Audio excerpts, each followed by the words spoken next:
இப்ப வார 15ஆம் தேதியில இருந்து யூடியூப் பல புதிய விஷயங்களை அப்டேட் பண்ணுது. இதனால பல பேர் சேனலே இல்லாம போறதுக்கான வாய்ப்புகள் எல்லாம் இருக்குது. ஏனென்றா யூடியூப் அப்டேட் பண்ண போற பாலிசிஸ் எல்லாம் அந்த மாதிரி தான் இருக்குது. யார்ட வயித்துல எல்லாம் புளிய கரைக்க போகுது, என்னென்ன விஷயத்தை எல்லாம் யூடியூப் தூக்க போகுதுன்னு சொல்லி இந்த காணொளியில வந்து ஃபுல்லா டீட்டெயிலா கதைக்க போறோம். அது மாத்திரம் இல்லாமல் எங்கட ஈழத்திலே அதாவது எங்கட செம்மணியில புதைக்கப்பட்டிருக்கிறது வந்து ராணுவத்தினர் தான். விடுதலை புலிகளால கொன்று குவிக்கப்பட்ட ராணுவத்தினர் தான் நாங்க குவிக்கப்பட்டிருக்கிறோம் அப்படி என்றெல்லாம் சொல்லி கதைகள் எல்லாம் வருது. என்னென்ன விஷயம் அடுக்கடுக்கா நடந்து இருக்குது அப்படி என்று சொல்லி இந்த ரெண்டு விஷயங்களையும் பற்றி இன்றைக்கு நாங்கள் ஃபுல்லா கதைப்போம். நான் இந்த வீடியோ போறதுக்கு முதல்ல நீங்க இதான் புதுசா பாக்குறீங்கன்னு சொன்னா மறக்காம சப்ஸ்கிரைப் பண்ணிட்டு பாருங்க.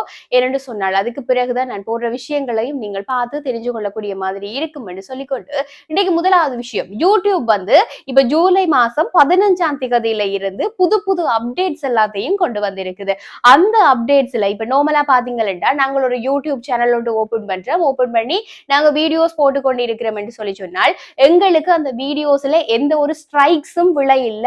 அது மாத்திரம் இல்லாம நாங்கள் ஒரு 1000 சப்ஸ்கிரைபர்ஸ் எடுத்துட்டோம், 4000 வாட்ச் ஹவர்ஸ் எடுத்துட்டோம் என்று சொல்லி சொன்னா நாங்கள் எங்களோட மோனிடைசேஷனுக்கு நாங்கள் ஒரு எலிஜிபிளான ஆக்கள், தகுதியான ஆக்கள் அப்படி என்று சொல்லி நாங்கள் அடுத்தடுத்து அந்த மோனிடைசேஷன் ப்ரோசஸ வந்து நாங்க பார்த்து கொள்ளுவோம் தானே. இதுதான் இப்ப வழக்கமா இருந்து கொண்டு வந்த ஒரு செயல்பாடு. ஆனா இப்ப யூடியூப் பெரிய பெரிய இடிய வந்து ஒவ்வொருத்தர தலையிலையும் போட்டுருக்கதான் சொல்லலாம். இப்ப நீங்க சொந்தமா ஒரு கண்டென்ட கிரியேட் பண்றீங்க, நீங்க ஓன் கண்டென்ட் கிரியேட்டர் அப்படின்னு சொல்லி சொன்னா நீங்க இதுல கவலைப்பட வேண்டியதுக்கான தேவைப்பாடெல்லாம் குறைவா தான் இருக்குது.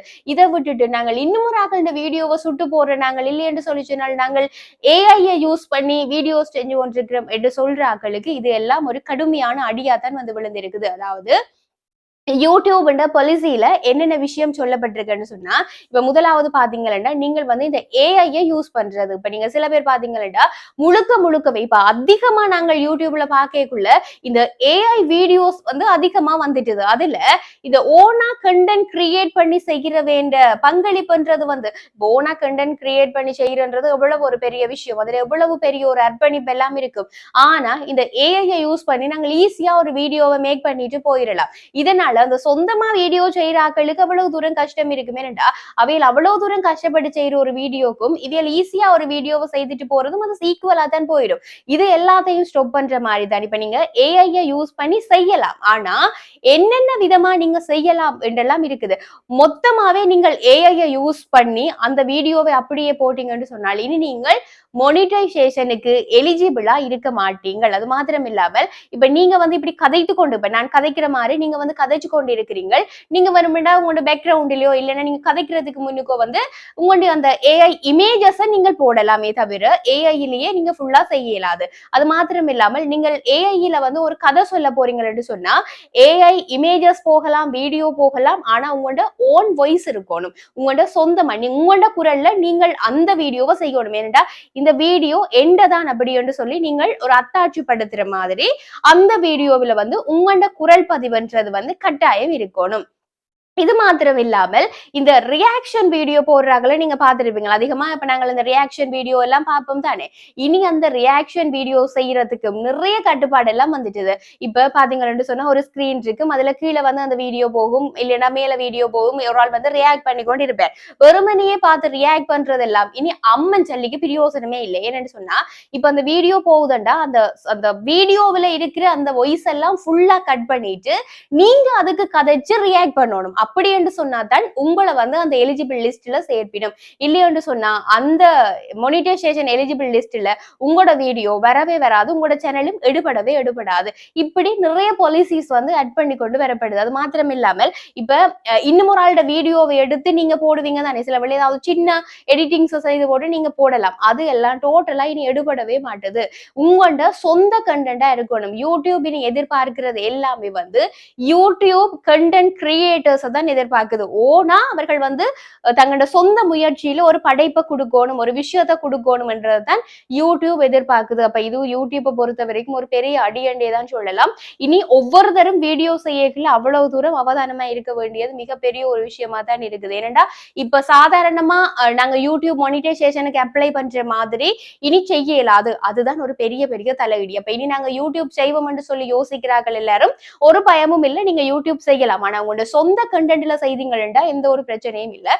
இனி வர்ற 15ஆம் தேதிக்கு பிறகுதான் இது தொடர்பான ஃபுல் டீடைல வந்து யூடியூப் அப்டேட் பண்ணிக்கொள்ளும். அதுக்கு பிறகு என்னென்ன விஷயங்கள் எல்லாம் அதுல டீடைலா சொல்லப்பட்டிருக்குன்னு சொல்லி நான் உங்களோட பகிர்ந்து கொள்றேன். அடுத்ததா சம்பவம் என்னன்னு கேட்டீங்கன்னா, இப்ப இந்த செம்மணி புதைகுழி விவகாரம் எல்லாம் அவ்வளவு தூரம் பேசப்பட்டு கொண்டிருக்குது தானே. அப்படி பேசப்படைக்குள்ள செம்மணியில புதைக்கப்பட்டிருக்கிற ஆக்கள் வந்து இராணுவத்தினரா இருக்கலாம், சிங்களவர்களா இருக்கலாம், முஸ்லிம்களா இருக்கலாம், தமிழர்களா இருக்கலாம். இப்படி யாரா வேணுமென்றாலும் இருக்கலாம். நீங்கள் எப்படி வெறுமனைய உங்களுடைய அரசியல் லாபத்துக்காக இங்க புதைக்கப்பட்டிருக்கிற ஆக்கள் எல்லாம் தமிழர் தான் என்று சொல்லுவீங்கள். அப்படி எல்லாம் சொல்லக்கூடாது. ஏனென்றா நாங்கள் பௌத்தர்கள், நாங்கள் சிங்களவர்கள் வந்து செம்மணியை வச்சு நாங்கள் அரசியல் செய்யல. ஆனா நீங்களே தமிழர்கள் செம்மணியை வச்சு அரசியல் செய்கிறீங்கள் அப்படி என்று சொல்லி யார் கேட்கணும் என்று சொல்லி சொன்னால் முன்னாள் நாடாளுமன்ற உறுப்பினர் விமல் வீரவன்ச தான் சொல்லி இருக்கிறார். ஏனென்றா செம்மணியை வச்சு ஒரு அரசியல் நாடகம் ஆடாதீங்கோ என்று சொல்லி அவர் சொல்லி இருக்கிறார். செம்மணியை வச்சு அரசியல் நாடகம் ஆட வேண்டிய தேவை வந்து இங்க யாருக்கும் கிடையாது பெரும்பாலும். காரணம் என்னன்னு கேட்டால் செம்மணியில புதைக்கப்பட்டிருக்கிற ஆக்கள் யார் என்று சொல்லி பாரபட்சம் இல்லாம எல்லாருக்கும் தெரியும். ஏனென்றா செம்மணியில கொத்து கொத்தா கொன்று குவிக்கப்பட்டிருக்கிறதெல்லாம் எங்கட இனம், எங்கட தமிழினம் தான் கொன்று புதைக்கப்பட்டிருக்குது.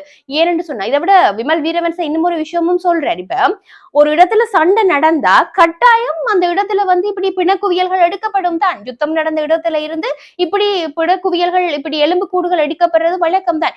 இதை வச்சு என்னத்துக்கு பெருசுபடுத்தி கொண்டிருப்பான். இப்ப சிங்கள மக்களிட்டையும் தமிழ் மக்களிட்டையும் என்னத்துக்கு வன்மத்தை கக்குவான் அப்படி என்றெல்லாம் அவர் கதைச்சு கொண்டு இருக்கிறார். அவர் 1000 கதைப்பார். காரணம் என்னன்னு சொன்னா கடந்த காலங்களில் எல்லாம் அவர் தமிழினத்துக்கு எதிராக எவ்வளவு தூரம் ஆக்ரோஷமான வன்மமான கருத்துக்களை எல்லாம் வெளியிட்டிருந்தவர் அப்படி என்று சொல்லி எங்களுக்கு எல்லாம் தெரியும். அப்ப இதுல நாங்க புதுசா வந்து விமல் வீரவன்சவை பற்றி பேசுறதுக்கு விஷயம் இல்லை. ஆனா விமல் வீரவன்ச இப்படி எல்லாம் சொல்லி இருக்கிறார். அப்ப இதுக்கு எதிராக வந்து நாங்கள் கதைக்க வேண்டிய தேவைப்பாடுன்றது எங்களுக்கு இருக்குதானே. ஏனென்றா யாரும் எதுவும் கதைத்து விட்டு போகலாம், தமிழர்கள் நாங்கள் வெறுமனே வேடிக்கை பார்த்து கொண்டு இருப்போம் அப்படி என்று சொல்லி நினைக்க கூடாது. இந்த அடிப்படையில நாங்க பார்த்தோம் என்றால் இப்ப என்ன சம்பவம் என்று கேட்டா இங்க வந்து சிங்களவர்களுக்கும் பௌத்தர்களுக்கும் இங்க அரசியல் செய்ய வேண்டிய தேவை கிடையாதுதான். ஏனென்று சொல்லி சொன்னால் எங்களுடைய மக்களுக்கு இந்த நிலைமை யாரால வந்தது அப்படி என்று சொல்லி அப்பட்டமா எல்லாருக்கும் தெரியும். அப்படி இருக்கேக்குள்ள எங்கட இனத்தின் வலியை கதைக்க வேண்டிய தேவை எங்களுக்கு இருக்கு. இது சம்பந்தமா தான் இந்த வடக்கு மாகாண சபையினுடைய முன்னாள் உறுப்பினராக இருந்திருக்கக்கூடிய சபா குகதாஸ் அவர்களும் இது தொடர்பான கருத்தை வந்து வெளியிட்டிருக்கிறார். உண்மையில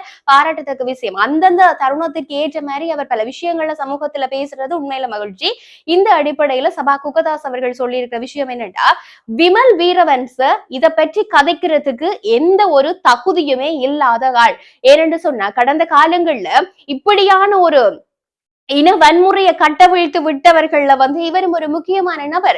அப்படி இருக்கைகள இப்ப வந்து அரசியல் செய்ய வேண்டாம் இதை வைத்து என்று சொல்றது வந்து ஒரு அருகதையற்ற செயல். துளியளவும் இவர் பேசுவதற்கு அருகதை இல்லை அப்படி என்று சொல்லி இவர் சொல்லி இருக்கிறார். அது மாத்திரமில்லாமல் அப்ப அனுரகுமார திசநாயக்கவினுடைய ஒரு உற்ற நண்பராக விமல் வீரவன்ச இருந்திருக்கிறார். அப்படி என்று சொல்லி சொன்னால் அனுரகுமார திசநாயக்க தன்னுடைய உற்ற நண்பரான விமல் வீரவன்சவை காப்பாற்றுறதுக்காகத்தான் இன்னும் எந்த ஒரு அடியையும் எடுத்து வைக்க இல்லையா அப்படி என்று சொல்லியும் அவர் கேட்டு உண்மையில நிதர்சனமான பல விஷயங்கள் தான். என்று சொல்லி சொன்னால் செம்மணியில கொத்து கொத்து அகலப்பட்டு கொண்டு இருக்கிறது எங்கட இனம், எங்கட தமிழினம். அப்படி இருக்க எங்கட தமிழினத்தின் நீதிக்காக நாங்கள் கேட்கிற கேள்விகள் எல்லாம் வந்து சிங்கள தேசத்துல இருந்து அவர்களுக்கு பார்க்கின்ற பொழுது வெறுமனையே ஏதோ ஒரு போராட்டங்கள் மாதிரியும் சாதாரணமாக ஏதோ ஒரு வாய்ச்சபடால் விடுகின்ற விஷயங்களாகவும் தெரியலாம்.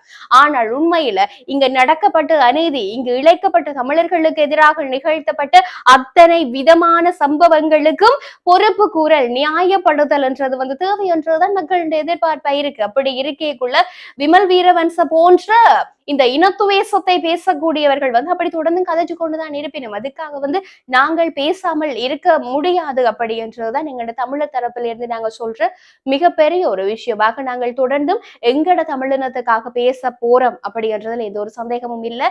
இன்னமுமே டயஸ்போராக்களும் சரி, அதாவது நிலத்திலும் சரி புலத்திலும் சரி இருக்கின்ற தமிழர்கள் நிச்சயமாக தொடர்ந்தும் இதற்காக குரல் கொடுத்து கொண்டே இருப்பினும் அப்படி என்றதில் இந்த விதமான ஒரு சந்தேகமும் இல்லை. இதை பார்த்து கொண்டிருக்கிற நீங்களும் எங்கண்ட தமிழ் தேசத்தை நேசிக்கிறவர்களாக இருந்தால் தொடர்ந்தும் இது தொடர்பா பேசுங்க. நன்றி.